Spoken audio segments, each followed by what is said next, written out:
안녕하세요. 소영 목사가 들려주는 신앙의 집을 바르게 짓는 사람들의 교회 신집사 교회에 오신 것을 환영합니다.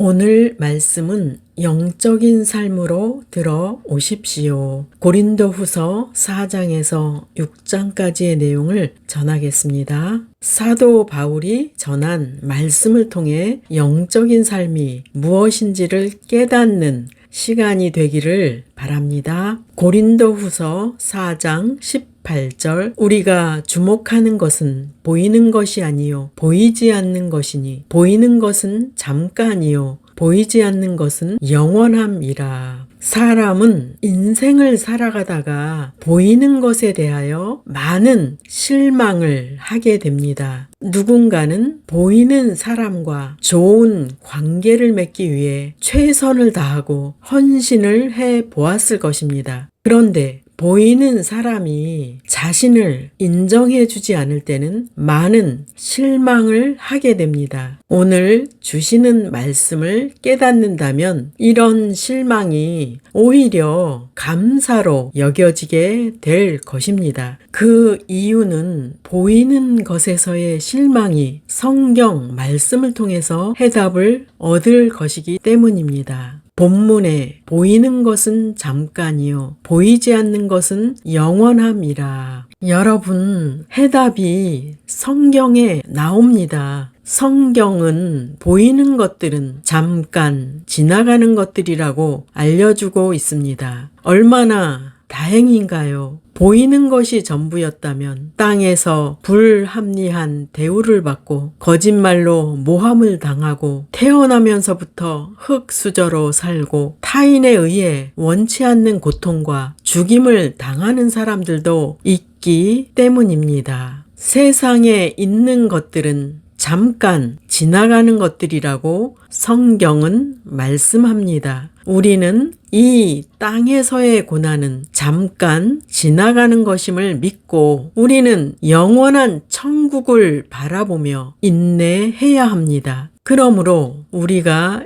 영원히 살 곳은 이 땅이 아니고 영원한 천국이 우리가 살 곳입니다. 정말 그런지 성경을 보시겠습니다. 고린도후서 5장 1절 만일 땅에 있는 우리의 장막집이 무너지면 하나님께서 지으신 집 곧 손으로 지은 것이 아니요 하늘에 있는 영원한 집이 우리에게 있는 줄 아느니라. 본문에서 땅에 있는 장막집이 무너져도 걱정하거나 두려워하지 말라고 말씀합니다. 땅에 있는 장막집이란 1번 우리가 살고 있는 장막집입니다. 2번 지구를 말씀하는 것입니다. 3번 우리의 육체를 말씀하는 것입니다. 그 의미는 보이는 것에 초점을 맞추고 사는 사람들에게 하늘에 있는 영원한 집을 소개하는 말씀입니다. 성도들이여 천국에 당신의 집이 있다는 확신을 갖고 담대하십시오. 영적인 삶이란 지식과 이론으로 만들어가는 것이 아닙니다. 보이지 않는 성령님께서 능력으로 함께 하셔서 만들어 가는 것입니다. 이 사실을 믿는 자는 성령님의 다루심에 순종해야 합니다. 성령님의 다루심은 우리가 완성될 때까지 그분은 우리를 성실하게 훈련시킵니다. 하나님께서 우리를 훈련하시는 이유는 무엇일까요? 고린도후서 4장 16절 그러므로 우리가 낙심하지 아니하노니 우리의 겉사람은 낡아지나 우리의 속사람은 날로 새로워지도다. 성령의 다루심은 겉사람을 낡아지게 하고 속사람은 강하게 하는 일을 하십니다. 본문 서두에 우리가 낙심하지 아니하노니 라는 말에 주의하십시오. 이 말씀은 겉사람은 낡아져야 하기에 낙심할 일이 생긴다는 말씀입니다. 그분은 우리의 육체의 정욕을 포기하게 만드는 일을 하시기에 육신에 속한 것들을 낙심하게 만드십니다. 그러면 겉사람은 낡아지지 않고 쉽게 하는 방법은 없을까요? 라는 질문을 하시겠지요? 다른 방법은 없습니다. 그렇다면 환난이나 고난을 겪을 이유가 없을 것입니다. 본문에서 고난을 겪는 이유는 속사람이 새로워지기 위해서라고 말씀합니다. 우리의 겉사람이 낡아질 때 우리의 속사람은 날마다 새로워집니다. 성도의 목표는 속사람이 강건해지고 새로워지는 것입니다. 고난은 겉사람이 낡아지기 위함이라는 것을 기억하십시오. 다음 절에서 답을 주십니다. 고린도후서 4장 17절 우리가 잠시 당하는 가벼운 고난은 그것 모두를 능가하고도 남을 영원한 영광을 우리에게 이루어줄 것입니다. 본문에서 바울은 우리가 겪고 있는 환난은 가볍다고 합니다. 왜냐하면 장차 받을 영광이 그것을 능가하고도 남을 놀라운 축복이 이루어질 것이기 때문입니다. 그러므로 그 영광을 바라보며 낙심하지 말고 성령님의 다루심에 순복하라는 말씀입니다. 이 약속의 말씀을 붙잡는 자는 하나님께서 약속하신 기업을 얻을 것입니다. 사도 바울은 그 영광을 바라보며 보이는 환난을 참았습니다. 고린도후서 6장 4에서 6절 오직 모든 일에 하나님의 일꾼으로 자천하여 많이 견디는 것과 환난과 궁핍과 고난과 매 맞음과 갇힘과 난동과 수고로움과 자지 못함과 먹지 못함 가운데서도 깨끗함과 지식과 오래 참음과 자비함과 성령의 감화와 거짓이 없는 사랑과 바울이 사는 삶의 현장은 참으로 고통의 나날이었습니다. 그렇지만 그가 참고 견디어 말씀을 지키면서 행한 삶의 모습은 성경적이었습니다. 바울은 삶의 현장에서 예수님을 전하다가 매를 맞고 투옥을 당하고 생명의 위협을 자주 당하였습니다. 그는 생계를 위하여 심한 노동을 하였고 잠을 못 자는 일이 허다하였습니다. 그는 삶 속에서 예수님을 나타내기를 원했고 자신이 선포한 말씀을 삶 속에서 증명했습니다. 여러분에게도 삶의 현장에서 여러 가지 고난과 환난과 참지 못할 문제들이 있을 것입니다. 그러한 고난을 생명으로 바꾸는 말씀을 보시겠습니다. 고린도후서 4장 8에서 10절 우리가 사방으로 우겨쌈을 당하여도 쌓이지 아니하며 답답한 일을 당하여도 낙심하지 아니하며 박해를 받아도 버림받지 아니하며 거꾸러뜨림을 당하여도 망하지 아니하고 우리가 항상 예수의 죽음을 몸에 짊어짐은 예수의 생명이 또한 우리 몸에 나타나게 하려 함이라. 본문에 문제는 있지만 그 문제에 빠지지 않는 내용이 나옵니다. 어떻게 그렇게 할 수 있을까요? 그것은 지금 이 시간에 당하고 있는 모든 고난을 받아들이는 것입니다. 그 고난을 피하려고 반항하고 분노하고 험담하지 않는 것입니다. 육체의 속성이 반응하지 않게 잘 죽은 자처럼 포기하고 인내하는 것입니다. 10절에 주시는 말씀을 보시겠습니다. 우리가 항상 예수의 죽음을 몸에 짊어짐은 예수의 생명이 또한 우리 몸에 나타나게 하려 함이라. 우리의 육체의 속성은 주님의 죽음을 짊어져야 한다고 말씀합니다. 즉 육체의 속성이 반응하지 않고 죽은 자처럼 인내해야 합니다. 어떤 사람은 이렇게 말할 것입니다. 내가 3번까지는 참을 수 있어 라고 말할 것입니다. 이런 모습은 덜 죽은 것이 되기에 씨앗이 발하하여 새 생명을 만들 수 없습니다. 본문에도 예수의 죽음을 짊어질 때 예수의 생명이 나타난다고 분명히 말씀하고 있습니다. 성도에게 요구하시는 것은 자아의 죽음을 요구하시는 것입니다.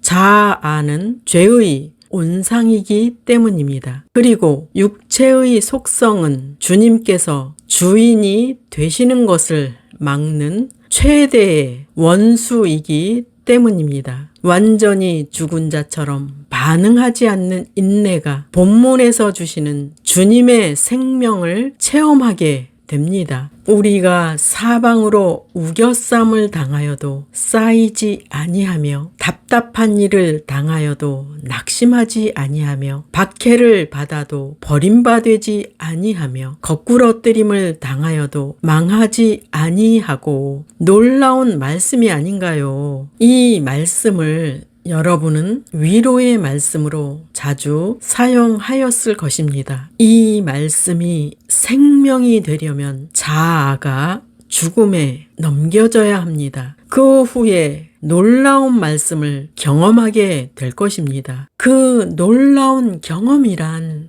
본문의 말씀이 이루어지는 것입니다. 사방으로 우겨쌈을 당하였는데 쌓이지 않는 것입니다. 답답한 일을 당하였는데 낙심할 일이 아니었습니다. 박해를 받았는데 버림을 당하지 않았습니다. 거꾸러뜨림을 당하였는데 망하지 않았습니다. 이 말씀은 바로 자아의 죽음이 온전히 된 곳에서 싹이 나서 영적 생명의 능력을 경험하는 것입니다. 오, 하나님의 놀라운 비밀이 여기에 있었습니다. 성도의 자아가 죽음에 넘겨지는 것은 결국 주님의 생명을 체험하기 위한 과정이었습니다. 정말 그런지 말씀을 보시겠습니다. 고린도 후서 4장 11절에서 12절 우리 살아있는 자가 항상 예수를 위하여 죽음에 넘겨짐은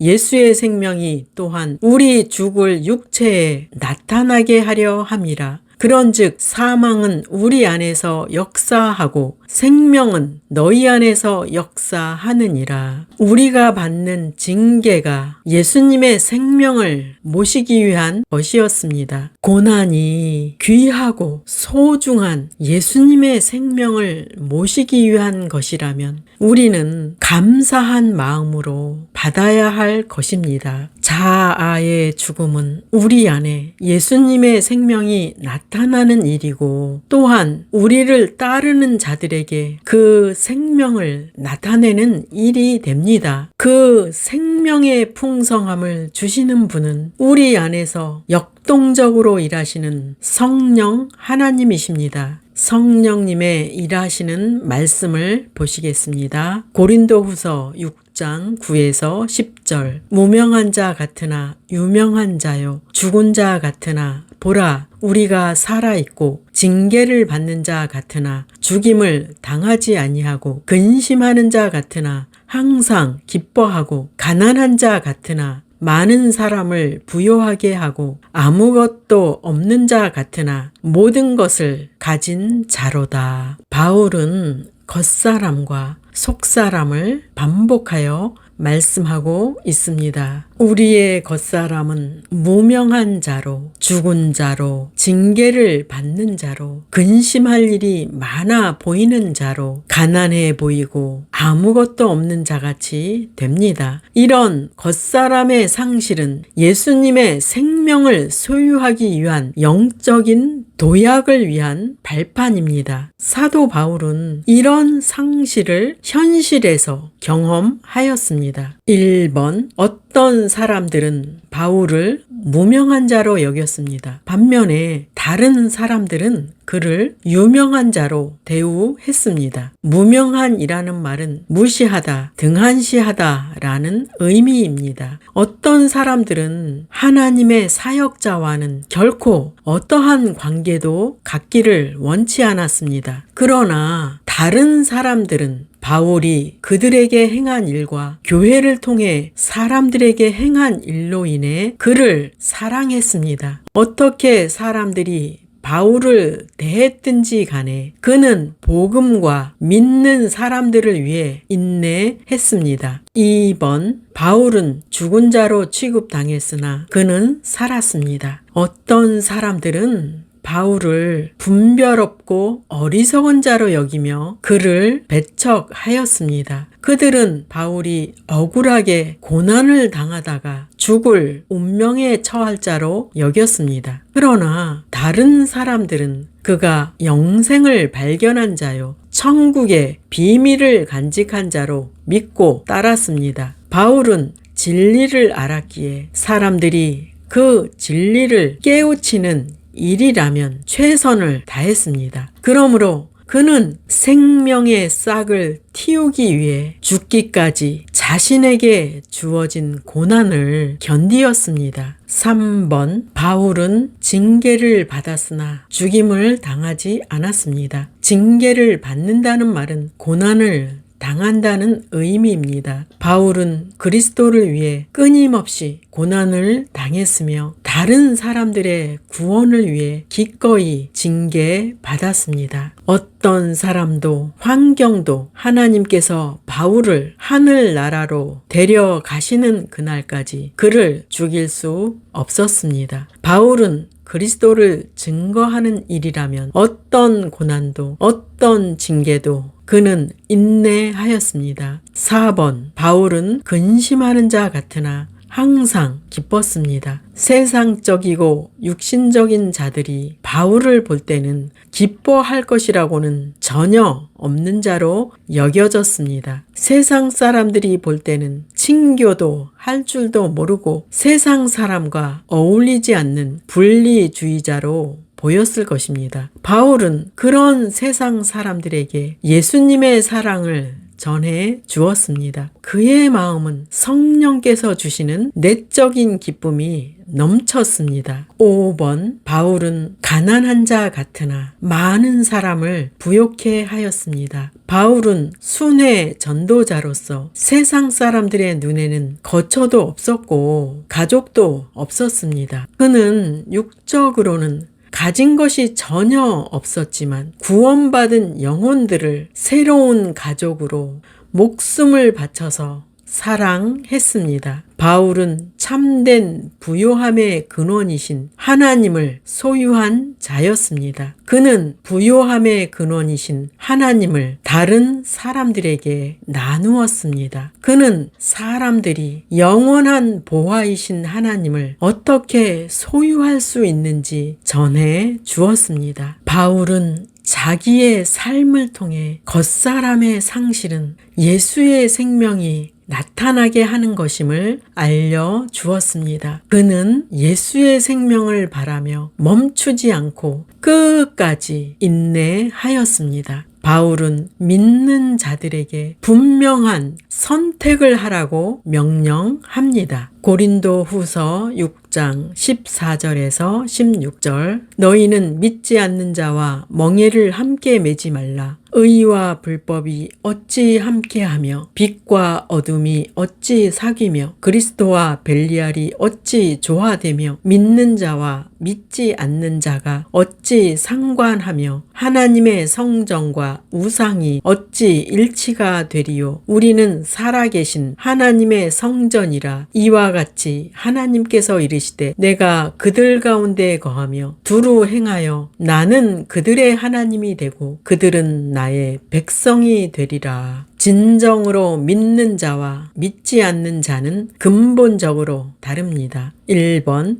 믿는 자의 삶과 믿지 않는 자의 삶은 다릅니다. 의와 불법이 어찌 함께하며에서 불법이라는 말은 법을 지키지 않음을 의미합니다. 믿지 않는 자들은 하나님의 법으로 살지 않습니다. 그들은 하나님의 말씀을 거절하고 그들이 기뻐하는 일을 행합니다. 그들은 하나님과 그분의 말씀을 대적하면서 불법의 삶을 삽니다. 반면에 믿는 자는 세상 가운데서 하나님의 법을 기준으로 삼고 살아갑니다. 2번, 믿는 자는 사귐에 있어서 믿지 않는 자와 다릅니다. 빛과 어둠이 어찌 사귀며에서 사귀다 라는 말은 서로 밀접히 얽혀 있다는 의미입니다. 요점은 빛과 어두움 사이에는 그러한 친교와 연합이 존재할 수 없습니다. 반면에 빛과 어두움은 상호 배타적이며 본질 자체가 완전히 다릅니다. 믿는 자는 하나님과 사귐이 있기에 그분의 말씀으로 사는 것을 실천합니다. 3번, 믿는 자와 믿지 않는 자는 조화될 수 없습니다. 그리스도와 벨리알이 어찌 조화되며 에서 벨리알은 사탄을 가리킵니다. 벨리알이란 이름의 뜻은 무가치하고 사악하고 불순함을 가리킵니다. 사탄은 믿지 않는 자의 지도자로 묘사되고 있습니다. 반면에 그리스도께서는 믿는 자의 인도자로 묘사되어 있습니다. 성경은 그리스도를 따르지 않는 사람은 벨리알이나 사탄을 따르고 있는 자라고 말합니다. 그래서 진정으로 믿는 자는 그들과 조화될 수 없습니다. 그렇다고 믿는 자가 믿지 않는 자들과 분리하여 지낸다는 말은 아닙니다. 믿는 자가 믿지 않는 자와 분리하여 지낸다면 그들의 영혼을 구원할 수 없을 것입니다. 즉, 믿는 사람은 심령의 상태가 하나님을 모신 자로 살아간다는 말입니다. 믿는 사람이 세상 가운데 살지만 삶에 있어서 하나님의 말씀을 적용하면서 살아야 합니다. 4번, 믿는 자는 예배에 있어서 다릅니다. 하나님의 성전과 우상이 어찌 일치가 되리요? 에서 일치라는 말은 완전하게 일치되거나 마음과 정신이 완전히 연합되어 밀착되어 있음을 의미합니다. 창조주 하나님과 만들어진 우상을 동일시하거나 그 우상을 인정하는 것은 하나님을 섬기는 자로서 가증스런 행위입니다. 그래서 하나님의 성전과 우상 간에는 어떠한 일치나 연합은 결코 존재할 수 없습니다. 믿는 자는 실제로 하나님의 성전이 된 사람입니다. 믿는 자는 내주하시는 하나님의 임재와 능력을 체험하고 인식하며 사는 자입니다. 마지막으로 믿는 자의 목표를 보시겠습니다. 고린도 후서 5장 9에서 10절. 그런즉 우리는 몸으로 있든지 떠나든지 주를 기쁘시게 하는 자가 되기를 힘쓰노라. 이는 우리가 다 반드시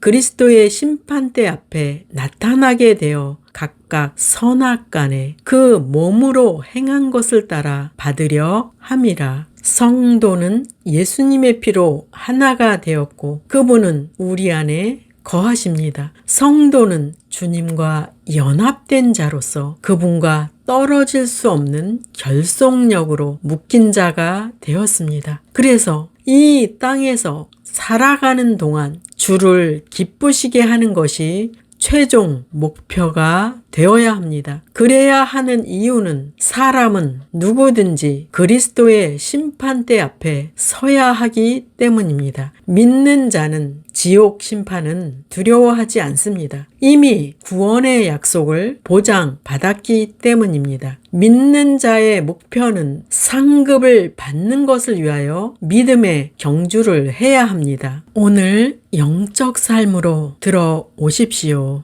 라는 주제로 말씀을 전했습니다. 영적 삶에 들어선 여러분, 잠깐의 인생을 사는 동안 세상에 빠져서 사는 자가 아니라 하나님의 뜻을 이루며 그분을 기쁘시게 하는 삶을 살아보시지 않겠습니까? 이 영적인 삶을 위한 목표를 향하여 달려보시지 않겠습니까? 선택은 여러분의 몫입니다. 성령께 사로잡힌 바 되어서 이 목표를 향해 전진할 때 하나님께서는 축복하십니다. 하나님의 축복이 모두에게 넘치기를 예수 이름으로 축원합니다.